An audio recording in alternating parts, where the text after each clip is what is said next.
আমার নাম শঙ্খিনী, বয়স তখন কম। এই কম বছর বয়সেই আমি ছিলাম এক অপরূপা তরুণী। তবে আমার শারীরিক গঠন এমন ছিল যে কেউ আমাকে দেখে আমার আসল বয়স আন্দাজ করতে পারত না। সবাই ভাবত আমার বয়স অন্তত 18 বা 19 হবে। আমি ছিলাম এমন এক রূপের অধিকারিণী যাকে দেখলে পাড়ার অনেকেই এক মুহূর্তের জন্য। তবে আমি ছিলাম এক দরিদ্র পরিবারের মেয়ে। সংসারের অভাব অনটনের কারণে আমাকে পরের বাড়িতে কাজ করতে যেতে হয়েছিল। শহরে এসে আমি এক গৃহকর্তার বাড়িতে কাজ শুরু করি এবং সেখানেই থাকতাম। সেই বাড়ির একমাত্র ছেলে শঙ্খ প্রথম দিন থেকে আমার প্রতি বিশেষ দৃষ্টি রাখত। আমি যখন শঙ্খবাবুর ঘর গোছাতে যেতাম, তিনি প্রায় এমন আচরণ করতেন যা আমাকে অবাক করত। তার কথাও আচরণে এক ধরনের মজা এবং খুনসুটি মিশে থাকত, যা অন্য কারো ক্ষেত্রে বিরক্তিকর লাগলেও অদ্ভুতভাবে শঙ্খবাবুর ক্ষেত্রে আমার খারাপ লাগত না। বরং ভেতরে ভেতরে এক অজানা শিহরণ কাজ করত। আমি বুঝতে পারছিলাম না কেন এমন হচ্ছে, হয়তো অজান্তেই আমি তাকে ভালোবেসে ফেলেছিলাম। আমি ভুলেই গিয়েছিলাম আমার অবস্থান কোথায়। আমি যে একজন সাধারণ গৃহকর্মী, এই বাড়িতে কাজ করতে আমার এতটা ভালো লাগত তার একমাত্র বারণ ছিলেন শঙ্খবাবু। আমার গ্রাম থেকে আমরা 4 জন মেয়ে শহরে এসেছিলাম। সবাই আলাদা বাড়িতে কাজ করতাম। আমি যে বাড়িতে কাজ করতাম সেই বাড়ির কর্তা ও কর্তৃক মোটের উপর ভালো মানুষ ছিলেন।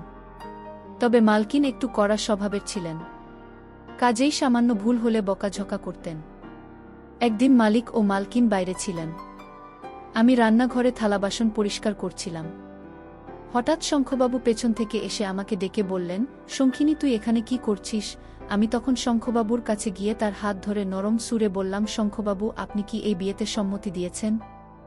শঙ্খবাবু তখন ম্লান হেসে বললেন, আমার ইচ্ছে না থাকলেও আমাকে হয়তো এই বিয়েটা করতেই হবে, কারণ এটা আমার বাবা মায়ের খুব পছন্দের। তখন আমি আবেগ আপ্লুত হয়ে উত্তেজিতভাবে বললাম, তাহলে আমাদের মধ্যে যা চলছে সেটার কি হবে শঙ্খবাবু? শঙ্খবাবু তখন অবাক হয়ে বললেন, তুই কি বলতে চাইছিস? আমি তো কিছুই বুঝতে পারছি না। এরপর আমি শঙ্খবাবুকে আর কিছু না বলে রাগে ঘর থেকে বেরিয়ে আবার রান্নাঘরে ফিরে এলাম। সারা রাত ধরে শুধু একটাই চিন্তা করতে থাকলাম যে আমার আর শঙ্খবাবুর মধ্যে যে সম্পর্কটা গড়ে উঠেছে সেটার তাহলে পরিচয় কি? আমি তো মন থেকে শঙ্খবাবুকে নিজের ভেবেছিলাম, কিন্তু আমি তখন আর জানতাম না যে শঙ্খবাবুর মনে আমার জন্য কি ছিল, শুধুই কি শারীরিক আকর্ষণ নাকি মনের টান। এসব ভাবতে ভাবতে আমি যখনই সবে চোখ বন্ধ করেছি তার কিছুক্ষণ পরেই মালিকের ড্রাইভার সেলিম রান্নাঘরের ভেতরে ঢুকে আমার কাছে এসে বসল এবং আমার মুখে হাত বোলাতে লাগল। তার স্পর্শে আমি ভয়ে আঁতকে উঠে চোখ খুললাম এবং তাকে দেখে হতভম্ব হয়ে গেলাম। আমি তখন উঠে বসে সেলিমকে বললাম, তুই এখানে কি করছিস? বের হয়ে এখান থেকে, না হলে আমি চিৎকার করব। আমাকে ছোঁয়ার সাহস তোর হলো কি করে? তুই খুব বেড়ে গেছিস। এরপর যদি আমাকে ছোঁয়ার চেষ্টা করিস তাহলে আমি মালিককে বলে তোকে চাকরি থেকে ছাড়িয়ে দেব। মালিকের ড্রাইভার সেলিম তখন বিদ্রূপের হেসে বলল, শঙ্খিনী, তুই যে শঙ্খবাবুর সাথে রাত কাটাস সেটা আমি নিজের চোখে দেখেছি। তাহলে আমার সাথে থাকতে তোর কি সমস্যা? দেখে নিস, একদিন শঙ্খবাবু তোকে ধোঁকা দেবে। তুই যে স্বপ্ন দেখছিস সেই স্বপ্ন তোর কোনোদিনও সত্যি হবে না। তুই যে একজন কাজের মেয়ে সেটা ভুলে যাস না। এই বলে সেলিম ঘর থেকে বেরিয়ে গেল। তার চলে যাওয়ার পর আমি স্পষ্ট বুঝতে পারছিলাম যে সেলিম কোনো স্বপ্নের কথা বলছিল। যেহেতু আমি শঙ্খবাবুকে ভালোবেসে ফেলেছিলাম তাই আমি ভেবেছিলাম শঙ্খবাবু আমাকে বিয়ে করবেন এবং আমি এই বাড়ির কর্তৃক হব। ড্রাইভার আমার সেই স্বপ্নের দিকে ইঙ্গিত করে বলেছিল যে আমার এই স্বপ্ন কোনো দিন পূরণ হবে না। এই কথাগুলো ভাবতে ভাবতেই আমার সারা রাত কেটে গেল। পরদিন সকালে আমি যখন বিষণ্ণ মনে ঘর পরিষ্কার করছিলাম তখন মালিক শঙ্খবাবুর উপর চিৎকার করছিলেন। আমি তখন দ্রুত কাজ থামিয়ে বাগানের দিকে গিয়ে দেখলাম বড়মালিক শঙ্খবাবুর গালে এক থাপ্পড় মেরে বললেন, নির্লজ্জ কথাকার, তোর তো কোনো কাজ নেই। মালকিন তখন অবাক হয়ে মালিককে বললেন, কেন তুমি এত বড় ছেলের গায়ে হাত তুলছ? কদিন পরে ওর বিয়ে হবে, তখনও ঠিক দায়িত্ববান হয়ে যাবে। মালিক তখন মার্কিনকে বললেন, তুমি ওকে অতিরিক্ত প্রশ্রয় দিয়ে মাথায় তুলেছ। এই জন্য তোমার ছেলে উচ্ছন্নে গেছে। তোমার ছেলে বাজারের ওই মাস্তানির কাছ থেকে 3 লক্ষ টাকা ধার করেছে। ওই মাস্তানা জামাকে বাজারে ধরেছিলে এবং সব সত্যি কথা বলেছে। তোমার ছেলে এখনও টাকা শোধ করেনি। তারপর বড়মালিক শঙ্খবাবুর দিকে আঙুল তুলে বললেন, অনেক কষ্টে আমি তোর বিয়েটা ঠিক করেছি, না হলে তোর মতো অকর্মণ্য ছেলেকে কোনো বাবাই তার মেয়ের হাত দেবে না। রিনার বাবা আমার খুব কাছের বন্ধু বলেই তোর বিয়েটা পাকা হয়েছে।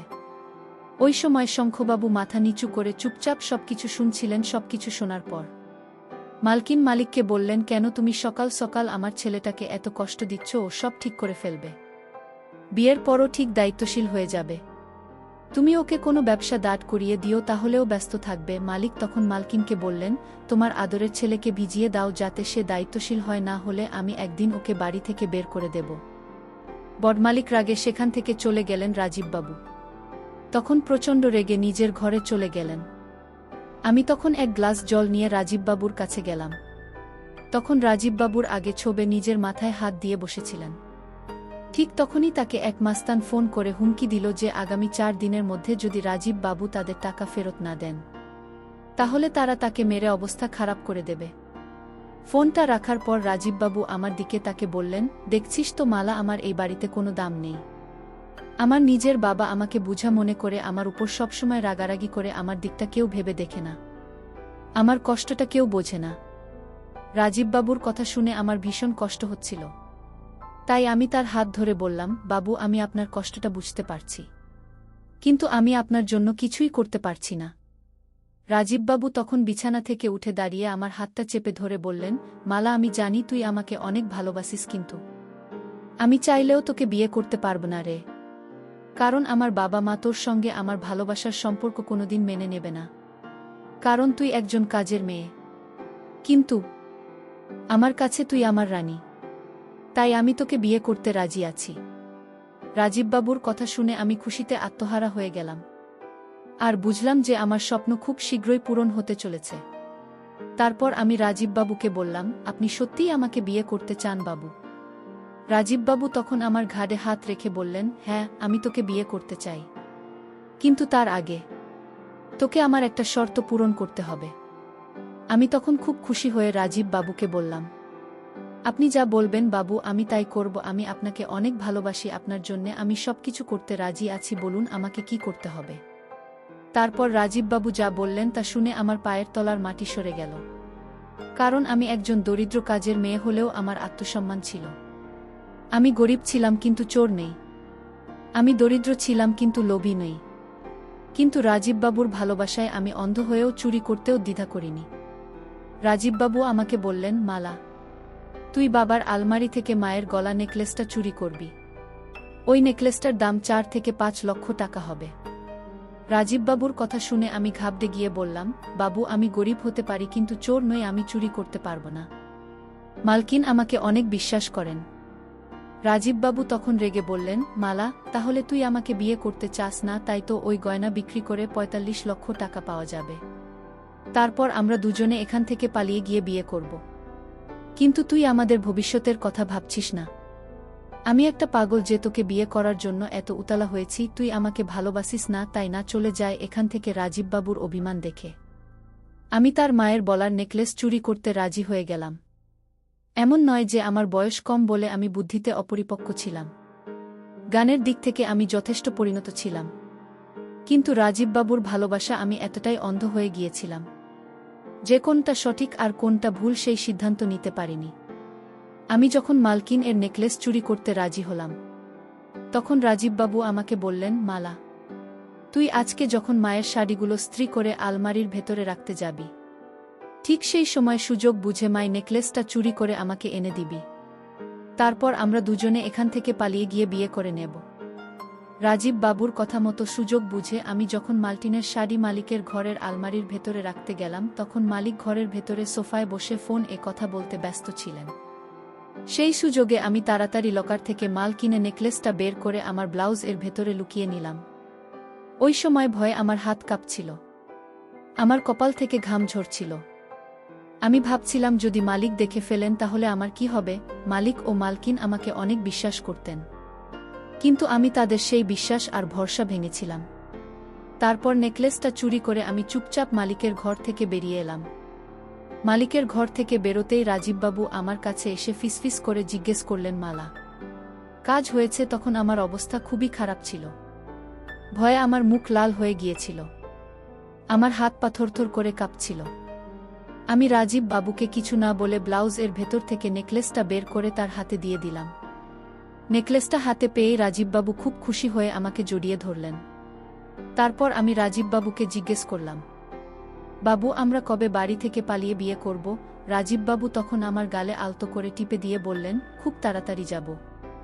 রাজীববাবুর কথায় বিশ্বাস করেই আমি স্বপ্ন দেখতে শুরু করেছিলাম যে আমি খুব শীঘ্রই রাজীববাবুর অর্ধাঙ্গিনী হব। কিন্তু আমি স্বপ্নেও ভাবতে পারিনি যে আমার সাথে এতটা খারাপ কিছু হতে চলেছে। আমার ভালোবাসার এমন পরিণতি হবে আমি কোনো দিন ভাবিনি। এরপর বেশ কিছুদিন কেটে যাওয়ার পর যখন রাজীববাবুর বিয়ের দিন পাকা করার জন্য মেয়েপক্ষ আমাদের বাড়িতে এলো, তখন আমি রাজীববাবুকে রেগে বললাম, রাজীববাবু, তারা তো আপনার বিয়ের দিন ঠিক করতে আসছে। আপনি কবে আমাকে নিয়ে পালিয়ে বিয়ে করবেন? রাজীববাবু তখন আমার কাঁধে হাত রেখে বললেন, আরে বাগলি, তুই চিন্তা করছিস কেন? বিয়ের দিন পাকা করতে আসছে, বিয়েটা তো আর আজকেই হচ্ছে না। তুই চিন্তা করিস না, সময়ের সাথে আমি সবকিছু ঠিক করে দেব। দেখতে দেখতে রাজীববাবুর বিয়ের দিন পাকা করার সময় চলে এলো। সেদিন আমি ভীষণ দুঃখে ছিলাম। আমার মনে কষ্ট হচ্ছিল এটা দেখে যে রাজীববাবু রীনা ম্যাডামকে দেখে মুচকি মুচকি হাসছিলেন। আমি এতটাই বোকাচ্ছিলাম যে তখনও বুঝতে পারিনি রাজীববাবুর আসল উদ্দেশ্যে কি। সেদিন মালিক ও মালকিনের বাড়িতে তাদের আত্মীয়স্বজন এবং মালিকের বন্ধু ও তাদের পরিবারের সদস্যরা উপস্থিত ছিলেন। বাড়িতে অনেক লোকজন ছিল, সবাই খুব আনন্দ করছিল, কিন্তু আমি ভেতরে ভেতরে যন্ত্রণায় পুড়ে যাচ্ছিলাম। তারপর সেদিন আমার মনের সব ভুল ধারণা ভেঙে গেল। আমি বুঝতে পারলাম যে এতদিন রাজীববাবু আমাকে ঠকিয়েছেন। এতদিন তিনি শুধু আমাকে ব্যবহার করেছেন। কারণ সেদিন যখন মালিক ও মালকিন জানতে পারলেন যে তাদের আলমারি থেকে নেকলেস চুরি হয়েছে, তখন আমার উপরেই সন্দেহ করলেন এবং সেটা করাটাই স্বাভাবিক ছিল। তারপর যখন মালকিন সবার সামনে চিৎকার করে আমাকে জিজ্ঞেস করলেন যে নেকলেসটা কোথায়, তখন আমি রাজীববাবুর মুখের দিকে তাজিয়ে বললাম, মালকিন, আমি আপনার নেকলেস চুরি করিনি। ওদিকে বাড়িতে উপস্থিত থাকা আত্মীয় স্বজন ও রীনার বাবা মা আমাকে চোর বলে অপবাদ দিচ্ছিল, কিন্তু তবুও রাজীববাবু চুপচাপ দাঁড়িয়ে তামাশা দেখছিলেন। আমি ভেবেছিলাম অন্ততপক্ষে তিনি আমার পক্ষে কথা বলবেন, কিন্তু তিনি যা করলেন তাতে আমি পুরোপুরি ভেঙে পড়লাম। আমি যখন বিষণ্ণ মুখে রাজীববাবুর দিকে তাকিয়েছিলাম, তখন মালকিন আমার গলে একটা থাপ্পড় মেরে বললেন, চোর কোথাকার, আমার ছেলের দিকে তাকিয়ে আছিস কেন? বল, আমার নেকলেসটা কোথায় লুকিয়ে রেখেছিস? ঠিক তখনই রাজীববাবু তার মাকে বললেন, হ্যাঁ মা, তুমি ঠিকই বলেছ, এই মেয়েটাই তোমার নেকলেস চুরি করেছে। এই মেয়েটাকে এক্ষুনি বাড়ি থেকে বের করে দাও। এসব কাজের মেয়েদের বেশি প্রশ্রয় দিতে নেই।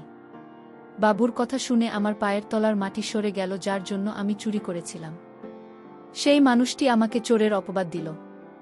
তখন আমি কথা বলার মতো অবস্থায় ছিলাম না, কিন্তু আমি খুব ভালোভাবেই জানতাম যে তখন আমি যদি সবার সামনেই সত্যিটা বলতাম যে রাজীববাবুর সঙ্গে আমার শারীরিক সম্পর্ক রয়েছে, তিনি আমাকে প্রতিনিয়ত ব্যবহার করেছেন এবং তিনি আমাকে চুরি করতে বাধ্য করেছেন, তাহলে কেউ আমার কথা বিশ্বাস করত না। তাই আমি সবাইকে একটাই কথা বললাম, আমি চুরি করিনি। আপনাদের যদি বিশ্বাস না হয় তাহলে আপনারা আমার জিনিসপত্র তল্লাশি করে দেখতে পারেন। তারপর মালিক ও মালকিন ও রীনার বাবা মা সবাই মিলে আমার জিনিসপত্র তল্লাশি করে যখন কিছুই খুঁজে পেলেন না, তখন তারা আমাকে ছেড়ে দিলেন। কিন্তু সেদিন আমি মনে মনে ঠিক করে নিয়েছিলাম যে যেভাবেই হোক আমার উপর যে চোরের অপবাদ দেওয়া হয়েছে সেটা আমাকে মুছতেই হবে। তাই সেদিন রাতে আত্মীয় স্বজনরা চলে যাওয়ার পর আমি সুযোগ বুঝে লুকিয়ে রাজীব বাবুর ঘরে গেলাম। বাবুর ঘরে ঢুকে দেখলাম তিনি ফোনে কারো সঙ্গে কথা বলছিলেন এবং পরে বুঝতে পারলাম যে তিনি রীনার সাথে কথা বলছেন।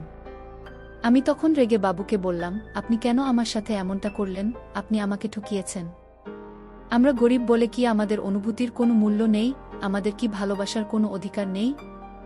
আপনাদের ছেলে প্রতিনিয়ত আমাকে নিজের ইচ্ছেমতো ব্যবহার করেছে, যেটাকে আমি ভালোবাসা ভেবেছিলাম। আমার দোষ শুধু একটাই যে আমি আপনাদের স্বার্থপর ছেলেকে চোখ বন্ধ করে বিশ্বাস করেছিলাম। তাই আজ আমি এই বাড়ি ছেড়ে চলে যাচ্ছি। সেদিন মালকিন আমাকে আটকানোর চেষ্টা করেছিলেন, কিন্তু আমি সিদ্ধান্ত নিয়েছিলাম যে আমি গ্রামের বাড়িতে ফিরে যাব এবং সেখান থেকেই কোনো কাজকর্ম করব। তারপর রাজীববাবুকে উচিত শিক্ষা দিয়ে আমি গ্রামের বাড়িতে নিজের বাবা মায়ের কাছে ফিরে এসেছিলাম।